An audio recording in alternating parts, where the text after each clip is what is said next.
Lakshmi Srinivasa jewelleries proprietors Duggi Srinivasarao, Duggi Abhinay, IT hub ఎదురుగా Yellandu cross road, Khammam.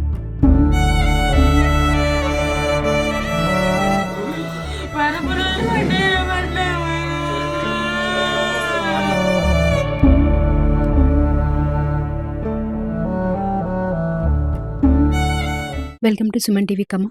ఈరోజు మనం ఖమ్మం రూరల్లో ఉన్నటువంటి పడమటి తండా గ్రామంలో ఉన్నాం.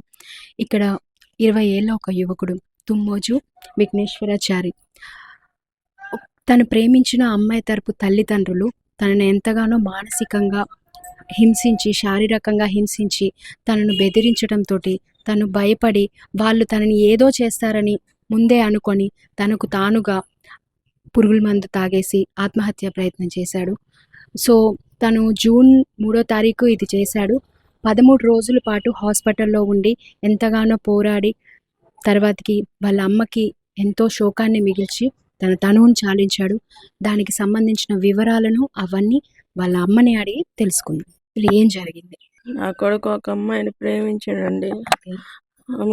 ఖమ్మం ఆటది నౌషిన్ అమ్మాయి పేరు. వాళ్ళ నాన్న పేరు పఠాన్ రఫీ, వాళ్ళ అమ్మ పేరు షకీలా. వాళ్ళకి 2 పాపలండి. పెద్ద పాప మా బాబును ప్రేమించుతుందండి. గత 2 సంవత్సరాల నుంచి ప్రేమించుతుందండి. అంటే మీకు తెలుసా, ముందే ఆ విషయం తెలుసా మీకు? అంటే ఒక 3 నెలల క్రితం తెలిసిందండి. 3 నెలల క్రితం తెలిస్తే వాళ్ళ నాన్న మాకు ఫోన్ చేసి చెప్పిండు. చెప్తే మేము పోయి మాట్లాడినాం. అయితే మా తప్పేం లేదండి అందులో. ఎవరితో మాట్లాడారు మీరు? వాళ్ళ అమ్మ నాన్నతో మాట్లాడాను. మాట్లాడితే కాల్ లిస్టు తీపిస్తే అందులో మెసేజ్ ఆమె పెడుతుంది. మా బాబు పెట్టట్లేదు, మాట్లాడట్లేదు. అయితే వాళ్ళ తప్పు వాళ్ళదే అని వదిలేసి వచ్చేసాం. ఇంకప్పుడు మళ్ళీ ఇంటికి రాగానే మళ్ళీ మెసేజ్లు పెడుతుంది, మళ్ళీ ఫోన్ చేస్తుంది అమ్మాయి. మళ్ళీ నేను ఫోన్ చేసి వాళ్ళ నాన్నకి మీ అమ్మాయి ఫోన్ చేస్తుంది అన్న అని నేను ఫోన్ చేసి చెప్పిన. ఫోన్ చేసి చెప్తే ఇక ఏం మాట్లాడుకుంటే అప్పటి నుంచి ఫోన్ చేయట్లేదు ఆయన నాకు. ఫోన్ చేయకుండా నా కొడుకునే ఫోన్ చేసి వాళ్ళ అమ్మాయిని అదుపులో పెట్టుకోకుండా నా కొడుకు ఫోన్ చేసి వాళ్ళ బాబాయ్, అమ్మాయి వాళ్ళ బాబాయ్, పిన్ని వాళ్ళు కొత్తగూడెం ఎస్ఐలంట, జాబ్ చేస్తున్నారు వాళ్ళు. వాళ్ళు పోలీసు, నిజంగానే పోలీసులంట వాళ్ళు. వాళ్ళంట ఫోన్ చేసి మిమ్మల్ని ఎట్లయినా చంపుతాం, నిన్ను ఎట్లయినా చంపుతారా అని, షూట్ చేసి చంపుతా నిన్ను నువ్వు వదిలిపెట్టకపోతే అని వాళ్ళిద్దరు బెదిరిస్తున్నారంట.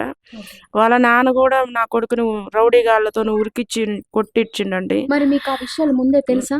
తెలియదండి, నాకు చెప్పట్లే నా కొడుకు. మీకు ఎలా తెలిసినాయి ఇట్లా? అంటే మందు తాగినాక చెప్పిండండి నా కొడుకు. తాగినాక చెప్పిండు, తాగక ముందు నాకు చెప్పలేదు. కంప్లైంట్ ఇచ్చారు? ఇయ్యలేదండి. ఇవన్నీ జరిగాయి మాకు తెలియకుండా ఒక్కడే అనుభవించిండండి. మాకు చెప్పలే. ఫోన్లలో అన్ని వీడియోలు, ఫోటోలు అన్నీ ఉన్నాయండి. ఎట్లా పరిచయం? అమ్మాయి ఎలా పరిచయం అంటే మా బాబాయ్ వాళ్ళ ఇంటి పక్కనే కిరాయికి ఉండేవాళ్ళు వాళ్ళు. అట్లా మా బాబాయ్ వాళ్ళ ఇంటికి పోయినప్పుడు ఆ ఫోన్ నెంబర్ ఆ అమ్మాయి ఇచ్చిందంట. అట్లా లవ్ చేసుకున్నారంట ఇద్దరు. కానీ నాకు తర్వాత తెలిసినప్పుడు నేను చెప్పా, మందలిచ్చినండి, చెప్పిండండి, వద్దు నాన్న వాళ్ళతో మాట్లాడుతుండ, నేను చెయ్యట్లేదే అమ్మాయి చేస్తుంది. నిజంగా లేచిన కానించి ఆమె మెసేజ్లతోనే లేస్తాడు వాడు. 100 సార్లు ఫోన్ చేస్తాడండి. వాళ్ళ ఇంట్లో వాళ్ళ నాన్నకి తప్ప అందరికి తెలుసండి వీళ్ళిద్దరి విషయము. వాళ్ళ ఇంటికి కూడా పోతాడండి డైలీ. మా డబ్బులన్నీ తీసుకుపోతాడండి నా కొడుకు. ఒక్కడే అండి నా కొడుకు. బంగారం చేయించుకుందండి, నక్లీస్ కూడా చేయించిండు అమ్మాయికి నక్లీస్ చేయించిండు.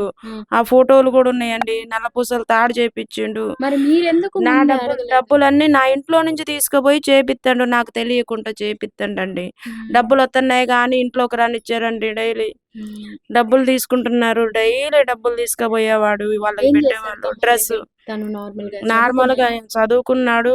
ఇక మామూలుగా ఇప్పుడు ఖాళీ వెల్డింగ్ పని చేస్తాడు. వాళ్ళ బాబాయ్ దగ్గర వెల్డింగ్ పనికి పోతాడు వాడు. ఇప్పుడు అప్పుడప్పుడు ఇంకా పోనప్పుడు అటు వెళ్ళిపోతాడు. వాళ్ళ అమ్మ నాన్న లేనప్పుడు ఇంటికి పిలిపించుకుంటుందండి అమ్మాయి ఏజ్ తక్కువైనా కానీ అమ్మాయి అట్లా చేసిందండి. 15 సంవత్సరాల వయసు ఎంత ఇప్పుడు అమ్మాయిది? 15 సంవత్సరాల అమ్మాయి అండి. నా కొడుక్కి 20 సంవత్సరాలండి. అయినా గాని మేము మందలిచ్చిన అమ్మాయిని అసలు వదిలిపెట్టట్లేదు అదే ఆమె. అంటే ఆ అమ్మాయి వయసు కాదసలు. హుహు. మీరైనా కొంచెం అబ్బాయికి కూడా చిన్న ఏజే కదా! మీరైనా మరి కొంచెం గట్టిగా చెప్పి బాబుకి చెప్పినమండి. చెప్పి ఉంచకపోయారా? చెప్పినమండి. హ్మ్. చెప్పినా వాళ్ళిద్దరు అసలు మా స్టేజ్ దాటిపోయారు వాళ్ళిద్దరు. అసలు అదే కదా! ఇప్పుడు ఇద్దరు ఇంత పెద్ద సంఘటన జరిగింది. అదే మనం ముందు కాస్త చెప్పుకొని, కాస్త జాగ్రత్త పడుంటే ఇంకొంచెం ఇదిగా ఉండేది కదా! ముందే మనమైతే. చెప్పినామండి. అమ్మాయినసలు మాట్లాడొద్దని చెప్పినాం మేము. వాళ్ళ నాన్నకే డైరెక్ట్‌గా ఫోను జేసి చెప్పిందండి నేనే. హ్మ్. నేనే ఫోను జేసి మా అన్నయ్య, నేను ఇద్దరం ఫోను జేసి చెప్పినాం. మాట్లాడినాం. మీ అమ్మాయిని అదుపులో ఉంచుకోండి అంటే, వాళ్ళ అమ్మాయిని అదుపులో ఉంచుకోకుండా నా కొడుకుని బెదిరిచ్చారండి. నా ఈ కొడుకుని విషయం డబ్బుల అంటే కోసమే నా కొడుకుని వాడుకున్నారండి. నా ఇల్లు గూడా తాకట్టు పెట్టిండండి నేను. ఆ నా రోజు ఇల్లు ఏమైనా ఆ రోజు అంటే ఇలా చేసుకోవడానికి ఆ రోజు ఎలా ఉన్నాడు బాబు? ఇంట్లోనే ఉన్నాడా? ఖమ్మంలో ఉన్నాడా? ఇంట్లోనే ఉన్నాడండి. ఆ రోజు ఇంట్లోనే ఉన్నాడు. ఉదయం 6కే లేచిండు. అంటే ఆరు ఆ నిర్ణయం మీకు అంతకుముందు ఏమైనా మీతో ఆ విషయం మాట్లాడాడా? నాకిలా బాధగా ఉంది. నేనిలా చేసుకుంటాను. అలా ముందు అని రోజు ఏమన్నా చెప్పాడా? వాళ్ళు నాకు ఇబ్బంది పెడుతున్నారు అని? అట్ట ఏం చెప్పలేదులే గానీ 2 రోజుల నుంచి అన్నం తింటలేదు. హ్మ్. అన్నం తింటలేదు. మనాదిగున్నాడు. ఏమైందిరా? ఏమైందిరా? అనంటే ఏం చెప్పట్లేదు. ఏం కాలే నాకేమైందే? నాకేం కాలేదు. నాకు ఆకలి కావట్లేదమ్మా హ్మ్. అని అన్నాడు గానీ, నాకేం చెప్పలేదు. ఆ రోజు ఉదయం గూడా లేచిండు. మంచిగనే బ్రష్ చేసిండు. మంచిగనే పడుకున్నాడు. హ్మ్. ఆ ఏసీ యేసుకొని ఏసీ రూమ్‌లో నుంచి అసలు బయటికి రాడు. ఎవరితోను గూడా మాట్లాడడు. ఫ్రెండ్‌షిప్ తప్ప హ్మ్. ఎవరితో మాట్లాడడండి. అన్నీ నాకు వాడు ఆ అమ్మాయికి సంబంధించినయి నాకసలు చెప్పడు. హ్మ్. మాట్లాడడు. బయటికెళ్ళిండు 11:30, 12 బయటికి పోయి మమ్మీ నేను ఒకటి ఫోనొచ్చిందండి వాడికి ఇంట్లో. హ్మ్. ఆ రూమ్‌లో. ఓకే. వ మీరున్నారా ఆ టైంలో ఇంట్లోనే ఉన్నారా? నేను ఇంట్లోనే ఉన్నా. ఎవరు ఫోనొచ్చింది. చేశారు? లాస్ట్ కాల్ ఎవరు చేశారు? వాడు రఫీ గాడు చేసిండు. రఫీ అంటే అంటే అమ్మాయి అమ్మాయోళ్ళ వాళ్ళ నాన్న. నాన్న. హ్మ్. అమ్మాయోళ్ళ నాన్న ఫోను జేసి బెదిరిచ్చిండంట. హ్మ్. "నువ్వు చచ్చిపోతావా? నిన్ను చంపాలారా? నువ్వు చచ్చిపోతావా?" అని కత్తులు పెట్టిండండి. గొడ్డలు పెట్టిండండి ఆ ఫోటోలల్ల. ఫోన్‌లో ఫోన్‌లో. వాట్సాప్‌లో పంపించారా? పెట్టిండు. "నువ్వు ఇయ్యాల సచ్చిపోవాలి. ఉన్నాయా? అవి ఆ! ఫోన్‌లో ఉన్నాయా? నువ్వు ఇయ్యాల చనిపోవాలి. హ్మ్. లేకపోతే నిన్ను చంపేస్తా" హ్మ్. అని బెదిరిచ్చిండు.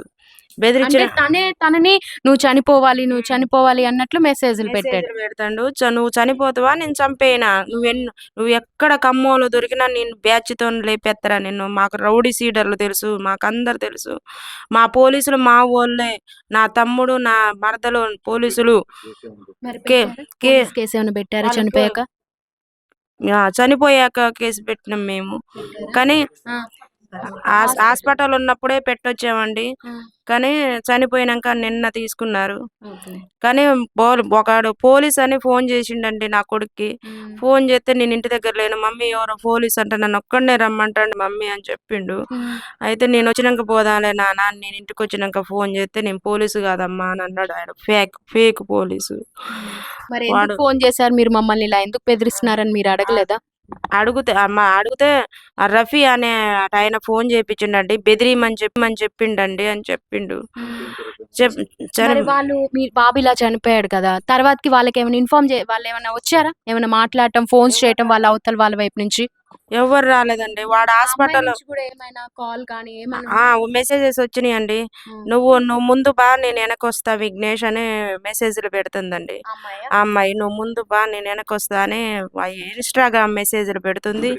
లవ్ సింబల్ ఎక్కడికి పెడుతుంది. రమ్మంటుంది అర్థం కాలేదు. అంటే చనిపోతా. ఆహా! నువ్వు చనిపో. ఆ! నేను నీ ఎనక చనిపోతా నేను ఓకే. అని పెడుతుంది. హ్మ్. నువ్వు చనిపో అని పెడుతుంది. అది తను మరే ప్రేమించడం ఎందుకు చనిపో అని అనడానికి. మరి అయినా అది ఏజ్ కాదు. ఆ ఏజ్ కాదు. అయినా కూడా ఆ ఏజ్‌లో తను అలా చేసింది. మీ బాబు ఎలా ఉంటాడు మీతోటి? నా కొడుకు నాతో మంచిగుంటాడండి. మరి ఇంత నా క్లోజ్‌గా ఉండేవాడు ఇవన్నీ ఎందుకు మేమిద్దరమే చెప్పలేకపోయాడు? ఉంటామండి. నన్నొదిలిపెట్టి ఎట్లా పోవాలనిపించిందో అండి అదే వాడికి. కదా! మీరొక్కలే నేనొక్కదాన్నే ఉండి ఇంత చూసుకున్నారు మీ బాబు. ఏసీ రూమ్‌లో నుంచి నేను బయటికి గూడా తీయనండి వాడిని. ఇంట్లోనే ఉంచుతానండి వాడిని. పనికి గూడా ఎక్కువ పంపియనండి. ఇంట్లోనే ఉంటాడు నా కొడుకు. ఎన్ని డబ్బులన్నా తీసుకుపోయినా నేనేమననండి. అన్నీ తీసుకుపోయి వాళ్ళకి మేపిండు. డబ్బుల కోసం ఆశపడి నా కొడుకుని చంపేశారండి వాళ్ళు. ఇల్లు తాకడ పెట్టి 14 లక్షలు తీసుకొస్తే అయ్యి కూడా కొన్ని తీసుకుపోయి వాళ్ళకి మరి పెట్టిండండి. ఇన్ని చేసుకెళ్ళి ఇన్ని తీస్తుంటే మీరు ఎందుకు అవతల వాళ్ళని ప్రశ్నించలేదు? మా బాబు డబ్బులు తీసుకొస్తున్నాడని. వాళ్ళకి ఇస్తుండని నాకు తెలియదండి. తర్వాత మందు తాగినాక ఇట్లా ఇచ్చిన మమ్మీ, ఇట్లా నకిలీ చేపించిన, ఇట్లా నల్ల పూసలు తాడు ఉంగరాలు బాబు చేపించిన అని డబ్బులు తీసుకెళ్తుంటే మీరు అడగలేదా మరి ఇంట్లో? సీక్రెట్ గా తీసుకుంటాడండి. ఇక నా కొడుకేలే. అదంతా మీ దగ్గరే ఉందా? ఫోన్ ఉంది, మెసేజ్లు ఉన్నాయి, వాళ్ళిద్దరు కలిసి దిగిన ఫోటోలు ఉన్నాయి. వాళ్ళ ఇంట్లోకి పోయి 30,000 రూపాయల సెల్ కొనిచ్చిండండి మొన్న రీసెంట్ గా. తినే కొనిపించాడా? మా బాబాయ్ పేరెంట్స్ కనీసం ఆ అమ్మాయి 15 సంవత్సరాలు, 15 సంవత్సరాల అమ్మాయికి మరి ఆ అమ్మాయి దగ్గర అంత కాస్ట్లీ ఫోన్ ఎలా వచ్చిందని పేరెంట్స్ కి డౌట్ రాలేదా? అడగను కూడా అడగకుండా వాళ్ళందరికి తెలుసు అండి ఇవన్నీ. అదే అంత తెలుసు, మరి డబ్బులన్నీ యూజ్ చేసుకుంటున్నారు, గోల్డ్ వస్తుంది అమ్మాయి దగ్గరికి, ఫోన్ వస్తుంది, మరి ఆ అమ్మాయినైనా ఇవి ఎక్కడి నుంచి వస్తున్నాయి ఏంటి అని ఒక మాట పేరెంట్స్ అడగలేదా? వాడుకున్నారండి వాళ్ళు, వీడిని వాడుకున్నారు, వాడుకొని వీడిని చంపేశారు. వీడిని నా కొడుకుని చంపేశారు నాకు లేకుండా. అదే ఇప్పుడు పరిస్థితి ఏంటి అసలు నెక్స్ట్? బాబు ఇలా చేసుకున్నాడు, మీరు ఎలా ఏం చేద్దాం అనుకున్నారు? నేను ఎలా బతకాలి? నా కొడుకుని నాకు తెచ్చి ఇయ్యాలి వాళ్ళు. నా కొడుకు ఎలా పోయిండో వాళ్ళు అలా పోవాలి. మరి బాబు తండ్రి అమ్మా? తండ్రి లేడండి. 18 ఏళ్ల క్రితమే నా కడుపులో ఉన్నప్పుడు, నా కొడుకు కడుపులో ఉన్నప్పుడే వాడు వదిలేసి వెళ్ళిపోయిండండి. ఆయన తాగుబోతండి. కొడుకుని ఒక్కనే పెట్టుకొని పెంచుతున్నావు? చనిపోలేదండి, ఎటుపోయిండో తెలీదు. అప్పటి నుంచి మీ బాబుకు తెలుసు కదా నువ్వు ఒక్కదానివే ఇంత ఘనంగా చూసుకుంటూ వచ్చావని. మరి ఇంత తెలిసిన తను కనీసం ఒక్క నిమిషం ముందు నీకు చెప్పాలి, నీతో పంచుకోవాలని ఎందుకు ఆలోచించలేదు? అమ్మాయి మీద ఉన్న ప్రేమతో నాకు చెప్పలేదు. అమ్మ ప్రేమ కంటే అమ్మాయి ప్రేమ ఎక్కువైందా? చెప్పకుండానే చేసిండండి. నా బతుకు అన్యాయం చేసిపోయిండండి. ఒక్కలు ఎంతగానో కష్టపడి పెంచారో తనకు తెలుసు, చూస్తూ పెరిగాడు. ఒక అమ్మాయి ఎన్ని 2 సంవత్సరాలు అయిందా పరిచయమై? 2 సంవత్సరాలు పరిచయమైన అమ్మాయి కోసం కన్న తల్లిని వదిలేసి వెళ్ళడానికి తనకు అసలు మనసు ఎలా వచ్చింది? ఆలోచించలేదా? కనీసం మీతో ఈ మాట చేసే ముందు అమ్మ నన్ను ఇలా బెదిరిస్తున్నారు, ఇలా చేస్తున్నారని కూడా ఒక్కసారి కూడా ఆలోచించాలనిపించలేదా? చెప్పలేదండి. నాకు ఏం చెప్పకుండా సెల్ స్విచ్ ఆఫ్ చేసుకుంటండి. ఎంత వెతికినా దొరకలేదండి. లాస్ట్ ఎక్కడ ఇలా చేసుకుంది? ఏ ఊర్లో? వేరే ఊరు, తీర్థాల పక్కన. ఎవరైనా ఫ్రెండ్స్ వాళ్ళ ఊరున్నారా? ఒక్కడే వెళ్ళాడా? అంటే ఏం తీసుకున్నాడు? మందు ఏంటది? అది పాయిజన్, గడ్డి మందు. ఎక్కడ కొనుక్కున్నాడా? బయట తను ఖమ్మంలో కొనుక్కొని గోర్లపాడు నుంచి అటు నుంచి వచ్చి అటు చెరువు పక్కన కూర్చొని తాగిండండి. తాగి మళ్ళీ మీకు కాల్ చేసి చెప్పాడా? ఎవరైనా ఉన్నారా? తను ఒక్కడే వెళ్ళాడా? తాగిన తర్వాత మీకే ఫోన్ చేశారా? ఇంకెవరికైనా ఫ్రెండ్స్ కో లేకంటే అమ్మాయికి ఏమైనా ఇన్ఫార్మ్ చేశాడా? అమ్మాయికి బాయ్ బాయ్ బాయ్ బాయ్ అని పెట్టిండండి, కాల్ మీ అని పెట్టిండండి. అయితే లొకేషన్ షేర్ చెయ్యని పెట్టింది ఆమె. ఆయన బాయ్ బాయ్ అన్నా కానీ ఆమెకి ఇంత కనికరించలేదు. ఎందుకు అని కూడా అనలేదు. బాయ్ బాయ్ అని పెట్టిండు. ఆమెకు 100 సార్లు పెట్టిండు. వీడియో కాల్ చేసుకున్నారు, ఇద్దరు మాట్లాడుకున్నారు. మరి అవన్నీ అందులో ఉన్నాయి, కానీ వీడియో కాల్ మాట్లాడింది బయటికి రాదు కదండి. కాల్స్ చేసిండు, బాయ్ బాయ్ అని 100 సార్లు. అంటే ఆ అమ్మాయికి తెలుసు, అంటే తను మంత్ తీసుకునే ముందు ఆ అమ్మాయికి కాల్ చేసి చివరి కాల్ ఆ అమ్మాయికే చేశాడు, చేసిండు. అమ్మాయికి చేసిన తర్వాత తాగిన తర్వాతనే మా ఫోన్ ఎత్తిండండి. నా ఫోన్ ఎత్తి నేను ఏడ్చుకుంటూ చెప్పిందా చివరిగా తను ఏం మాట్లాడాడు తనతో? అమ్మాయి ఏమైనా చెప్పిందా మీతోటి? తల్లిదండ్రులు గానీ అమ్మాయి కానీ మెసేజ్ లో ఏమన్నా అమ్మాయి రిప్లై ఇచ్చిందా? ఏమి ఇవ్వలేదండి, ఏమి ఇవ్వలేదు. చివరిగా నాకు మమ్మీ మాట్లాడా ఫోన్ చేసి? ఏమని చెప్పాడు? చివరిగా మాట్లాడిన మాటలు ఏంటి? మీ బాబు మీతో చివరిగా ఫోన్ స్విచ్ ఆన్ చేసి, నేను మందు తాగేసిన మమ్మీ, మిస్ యూ మమ్మీ, నిన్ను వదిలిపెట్టి పోతున్నా మమ్మీ, సారీ మమ్మీ, నేను తాగేసిన మమ్మీ అన్నాడు. అంత బాధ ఉండి అంత మిస్ యూ మమ్మీ నేను వెళ్ళిపోతున్నా అన్నాడు. అసలు ఎందుకు ఆ నిర్ణయం తీసుకోవాలనిపించింది తనకి? వాళ్ళు చంపేస్తారనే వాడు తాగిండు. అమ్మ ఉంది కదా చూసుకోవడానికి, మీరున్నారు కన్న తల్లి, ఇన్ని సంవత్సరాలు చూసుకున్నారు కదా, ఇక పైన కూడా చూసుకున్న నమ్మకం ఎందుకు రాలేదు? వాడికి ఎందుకు బుద్ధి పుట్టిందో, ఎందుకు చేసుకుంటూ. పోలీసులు ఏమంటున్నారు ఇప్పుడు? ఇప్పుడు మీరు పోలీస్ కేసు పెట్టారుగా, అంటే ఎక్కడ ఏ ఏరియా పోలీసులు? ఖమ్మం వాళ్ళేనా లేదంటే వేరే ఊర్లో వాళ్ళ పోలీసులు? రూరల్ పోలీసులు, ఖమ్మం రూరల్ పోలీసులకి పెట్టినాం మేము. పోలీసులు బాబుని ఏమని బెదిరించారు? ఖమ్మం లోకల్ పోలీసులు, 1 టౌన్ అదే మహిళా మండలి పోలీస్ అంట. పోలీస్ కాదు వాడు, కానీ ఫేక్ పోలీస్ వాడు. ఫోన్ చేసి ఫేక్ అని మీ బాబుకి తెలిసిందా తర్వాతకి? తెలీదా? తర్వాత తెలిసిందండి. ఫస్ట్ ఫోన్ చేసినప్పుడు భయపడ్డాడు. అంటే పోలీస్ తను అది కూడా పోలీస్ అని చెప్పి భయపడ్డాడు అంతేనా? మా సర్పంచ్ గారికి చెప్తే ఆ సర్పంచ్ గారితో చెప్పితే నేను పోలీసునే కాదని చెప్పిండండి వాడు. నేను పోలీసునే కాదమ్మా. మరి మీరు ఇవి జరుగుతున్నప్పుడే వాళ్ళు ఇలా చేస్తున్నప్పుడే మీరు ఒక మాట అప్పటికే వెళ్ళిపోయిండండి. అప్పటికే తాగేసిండు. నేను పోయి తీసుకొని హాస్పిటల్కి తీసుకెళ్ళి. మీరే వెళ్ళారా? తను ఎక్కడున్నాడో చెప్పాడా? చెప్పిండు. నేను ఇంకొక బాబు మా ఇంటి పక్కన అబ్బాయి. ఎంతసేపటికి వెళ్ళారు మీరు అక్కడికి? 10 నిమిషాల్లో వెళ్ళిపోయినామండి. అప్పటికే వెతుకుతున్నాం గంట నుండి. అక్కడే కూర్చొని ఉండు వాంతులు చేసుకుంటాడు. నేను బతకాలి మమ్మీ, నన్ను బతికిచ్చు మమ్మీ, నన్ను బతికిచ్చు. అమ్మని చూడగానే బతకాలన్న కోరిక వచ్చేసింది. అప్పుడు అమ్మాయి కోసం చనిపోవాలనుకున్నా, అమ్మని చూడగానే బతకాలనిపించింది. బతికిచ్చు మమ్మీ, నన్ను హాస్పిటల్కి తీసుకు మమ్మీ అని ఏడుస్తూనే ఇద్దరం ఏడ్చుకొని బండి మీద తీసుకొని పోయినండి. హాస్పిటల్లో శాంతి హాస్పిటల్కి తీసుకెళ్ళానండి. కానీ తీసుకుపోగానే ఈయన బతకడని చెప్పారండి. అప్పటికి 2 రోజుల నుంచి అన్నం తింటలేదండి. ఫుడ్ కూడా తీసుకోపోవడం వల్ల అన్నం తింటలే. వాళ్ళు ఏమేమంటారో అసలు నాకేం చెప్పట్లే. మీకు అనిపించిందా నేను ఇంకొంచెం జాగ్రత్తగా ఉండి నా కొడుకుని కనిపెట్టుకొని ఉంటే ఇలా జరిగేది కాదు అని మీకు ఏమైనా అనిపించిందా? ఉంటానండి, నా కొడుకుని వదిలిపెట్టి నేను ఎక్కడికి పోను. వాడి పక్కనే ఉంటాను. నేను అసలు వాడిని వదిలిపెట్టి నేను ఉండనండి. మేమిద్దరం ఫ్రెండ్స్ అండి. వాడికి ఏమైనా నాకు చెప్తాడు. ఈ విషయం అమ్మాయి విషయం అసలు చెప్పాడండి నాకు. నీకెందుకు మమ్మీ అని అంటాడు, నాకు చెప్పాడండి. వాళ్ళు మాత్రానికి మా డబ్బులు అన్ని తిన్నా. ఎప్పుడైనా వచ్చింది అమ్మాయి? వినాయక చవితి రోజు ఇంటికి వచ్చిందండి. ఎందుకు తీసుకొచ్చినారు ఆ చవితి రోజు తీసుకురాకూడదు కదా మన ఇంటికి అని అంటే, నీ ఏం కాదులే మమ్మీ అనుకుంటా తీసుకొచ్చిండు. మళ్ళీ ఎమ్మటే తీసుకెళ్ళిండు. పోలీసుల ఎంక్వైరీ ఎలా జరుగుతుంది ప్రస్తుతం ఇప్పుడు దీని మీద? పోలీసులు ఎంక్వైరీ పోలీస్ కేసు పెట్టినాం కానీ ఇంత మట్టుకి అసలు అక్కడ నుంచి ఏ జవాబు రాలేదండి. యాక్షన్ తీసుకోవడం స్టార్ట్ చేశారా? చేయలేదండి. ఇంకా యాక్షన్ గట్ట ఏం తీసుకోలేదు. ఇంకా ఎంక్వైరీ ఏమైనా చేశారా? పోనీ ఎంక్వైరీ అయినా చేస్తున్నారా? ఎంక్వైరీ కూడా చేయలేదండి. పోలీసు నుంచి మాకు ఏం రాలేదు సమాధానం. నా కొడుకు ఏం చెప్పలేదు ఇంతవరకు. ఇంత మట్టుకి ఏం చేయలేదండి. ఇంత మటుకి ఎలాంటి న్యాయం జరగాలనుకుంటున్నారు? నా కొడుకు నాకు కావాలి. నా కొడుకుని ఇట్లా చేసిన వాళ్ళు బతకొద్దు. నా కొడుకుని టార్చర్ పెట్టిన వాళ్ళు బతకొద్దండి. నాకేం లేకుండా చేశాను. నేను 10 లక్షలు హాస్పిటల్లో పెట్టుకున్నా. నాకున్న ఆస్తి కూడా తాకట్టు పెట్టుకున్నానండి. అదే నీకు ఒక్కగానో ఒక కొడుకే కదా, తనే నీ జీవితం అని, తనే నీ ప్రపంచం అని మొత్తం బతుకుతున్నానండి. ఇల్లు కూడా అమ్ముకొని మొన్న 10 లక్షలు పెట్టుకున్నానండి హాస్పిటల్లో. నాకు ఇల్లు కూడా లేదండి, నాకు తోడు కూడా లేదండి. నాకు ఎవరు పెడతారండి? ఇప్పుడు పరిస్థితి ఏందండి? ఏదైనా ఉంటేనే ఎవరైనా పెడతారు ఒక ముద్ద. నాకు కన్న బేగే లేనప్పుడు నన్ను ఎవరు చూద్దారండి? నాకు ఏ దిక్కు లేకుండా చేసిండు అతను. అయిన వాళ్ళు ఎవరైనా ఉన్నారా? నాకు అన్నయ్య ఉండు, చెల్లెలు ఉంది, కానీ ఎవరు పెడతారండి? ఎవరు బతుకులు వాళ్ళకి? కొడుకే ప్రాణంగా బ్రతుకుతున్నావు. కూలి కష్టం చేసుకొని బతికే వాళ్ళే అందరూ. నా బతుకు నా కొడుకు మీద ఆధారపడి బతుకుతానండి. భర్త లేకపోయినా 20 సంవత్సరాల నుంచి నా కొడుకుని సాదుకుంటూ ఉంటానండి. ఏ దిక్కు లేకపోయినా నేను మేమిద్దరమే బతుకుతున్నామండి. ఏమవుతారు బాబుకి? మేనమావనండి, మా చెల్లి కొడుకు. మీకు తెలుసా? ఎంతకాలంగా తెలుసు మీకు? నాకు ఒక నెల క్రితం తెలుసు అండి, అంత ముందు తెలియదు. నెల క్రితం వాళ్ళ నాన్నగారు ఫోన్ చేస్తే వాళ్ళ ఇంటి అమ్మాయి వాళ్ళ నాన్నగారు ఫోన్ చేస్తే ఖమ్మం పోయి మా తమ్ముడు వాళ్ళ ఇంటికాడనే కూర్చోబెట్టి మాట్లాడినాం. అమ్మాయి చిన్న వయసు.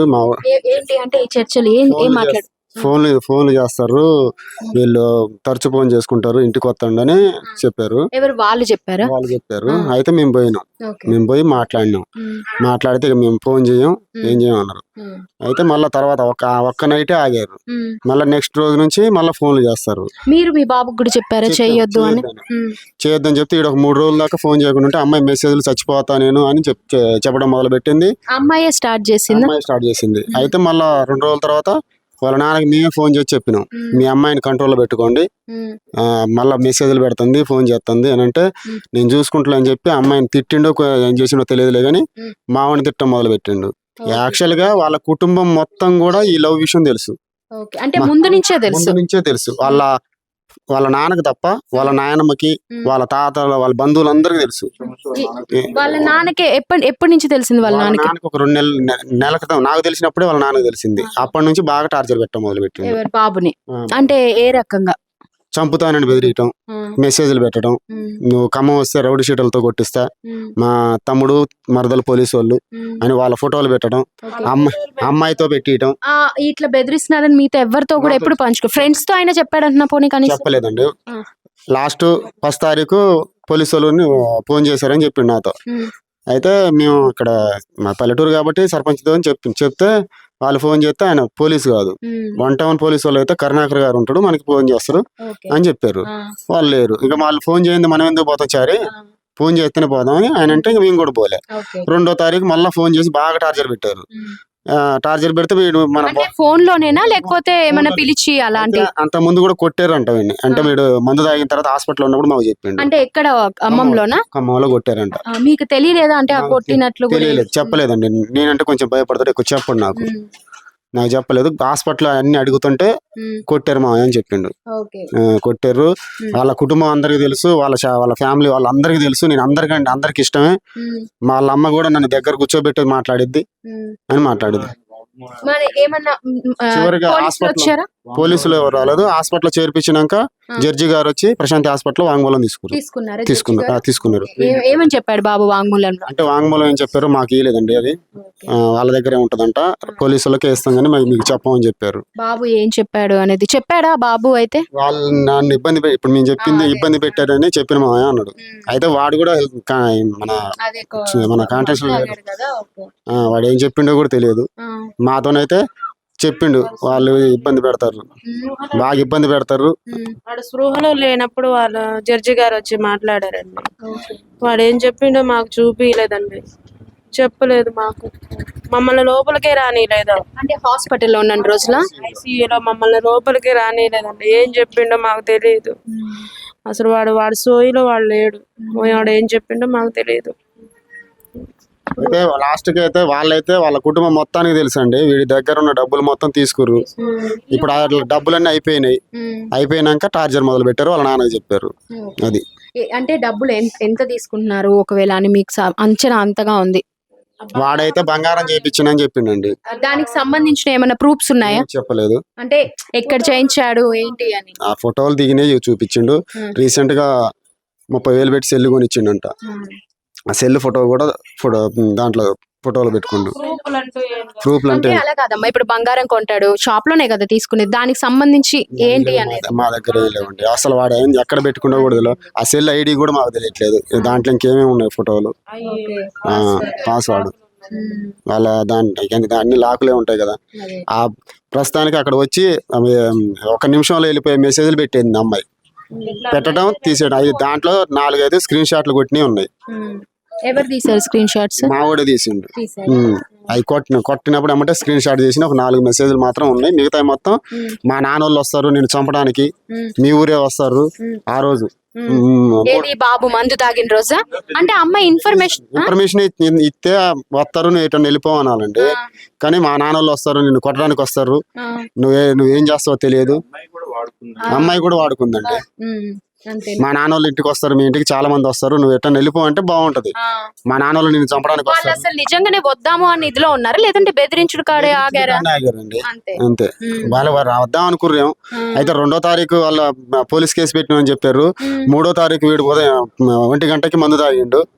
3వ తారీఖు సాయంత్రం పోయి వాళ్ళు కంప్లైంట్ ఇచ్చారు. ఎవరు కంప్లైంట్ ఇచ్చింది? నాన్నోళ్ళు పోయి కేసు పెట్టారు 1 టౌన్ లో. మందు తాగిన తర్వాత వీళ్ళు మందు తాగిన తర్వాత వాళ్ళు కేసు పెట్టారు. ఎందుకంటే వాళ్ళంతా పెట్టారు కేసు పోక్సో కేసు కింద పెట్టారు. తాగిన తర్వాత వీడు చచ్చిపోతారని నేను బెదిరించిన. మావాడికి ఏదన్నా అయితే ఫోన్ చేశారు వాళ్ళకి ఇలా మందు తాగానే. నేను ఫోన్ చేసిన మావాడు తాగిన 1 గంటకి హాస్పిటల్ చేర్పించినాక మావాడికి ఏదైనా అయితే నీ సంగతి చెప్తాను అన్నాక తర్వాత వాడు పోయి 5:00 6:00 ఆడ కేసు పెట్టిండు. సాయంత్రం కేసు పెట్టారు. ఎఫ్ఐఆర్ కూడా అప్పుడే ఫైల్ అయింది. మీరు మళ్ళీ ఎప్పుడు కేసు పెట్టారు? మేము ఆ రోజు సాయంత్రం రూరల్ లో పోయి పెట్టినామండి. మీరేమని పెట్టారు?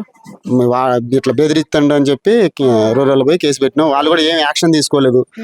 నిన్న కూడా వచ్చారు, పోయారు, పోస్ట్ మార్టం చేశారు, కానీ ఇప్పటిదాకా ఏ యాక్షన్ లేదు. పేదవాళ్ళం కాబట్టి మమ్మల్ని ఎవరు లెక్క చేయరు. వాళ్ళకేమో గవర్నమెంట్ పోలీసులని వాళ్ళకి లెక్క చేస్తారు. పోలీసులని మేము పేదవాళ్ళం అని పట్టించుకోవట్లేదండి. వాళ్ళ బంధువులు పోలీసులు అండి, ఎస్ఐలంట, వాళ్ళ బాబాయ్ పిన్ని ఎస్ఐలని. మేము పేదవాళ్ళం అని పోలీసులు కూడా వాళ్ళు ఒకటయ్యారండి. మమ్మల్ని పట్టించుకోవట్లేదు. ఎంక్వైరీకి కూడా రాలే కనీసం. రాలేదండి. ఎవరు రాలేదండి. హాస్పిటల్ ఉంటే రాలేదు. 13 రోజులు హాస్పిటల్ ఉన్నా రాలేదు ఎంక్వైరీకి కూడా పోలీసులు. ఇప్పుడు ఆమె పరిస్థితి ఏంటి మరి? ఇప్పుడు ఒక్కగానొక్క కొడుకు ఇలా చేశాడు, ఆమె నెక్స్ట్ పరిస్థితి ఏంటి అసలు? ఆమెకు ఆధారం ఏంటి? ఆయన మీదే ఆశలు పెట్టుకొని బ్రతుకుతుంది కదా. ఇల్లు కూడా 14 లక్షలకి హౌస్ లోయింగ్ తీసుకుంది. నెల నెల 30,000 కట్టాలా. వాడు పని చేస్తే వెళ్తది కదా వెళ్ళిద్దని తీసుకుంది. అవి కూడా కష్టంగానే ఉంది ఇప్పుడు. ఇప్పుడు ఆమె పరిస్థితి ఏంటి? ఒక్కతే అసలు ఏంటి ఆమెది? మాకు ఏం లేదండి. మేము రోజు పని చేసుకుంటూనే వెళ్ళిద్ది. అక్కడ 10 లక్షల దాకా హాస్పిటల్ అయినాయి. అవి బయట నుంచి అప్పు తెచ్చినాయి. చూస్తున్నారు కదండి, తెలిసి తెలియని ఏజ్ లో విఘ్నేష్ చారి తీసుకున్న నిర్ణయం ఒక తల్లికి ఎంత కడుపు కోతను మిగిల్చిందో. తనకున్న ఒకే ఒక ఆధారం, తన మీదే కోటి ఆశలు పెట్టుకొని బ్రతుకుతున్న ఆ తల్లికి ఇప్పుడు ఏమీ లేదు, నాకు ఆసరా లేదు, నా కొడుకు లేదు, ఇప్పుడు నా పరిస్థితి ఏంటి, నేను ఎవరి కోసం బతకాలి అని ఆ తల్లి ఎంతగానో తల్లడిల్లిపోతుంది. సో ఈ బాబు మరణంతో ఇక్కడ ఈ గ్రామంలో కూడా చాలా విషాద ఛాయలు అంటుకున్నాయి.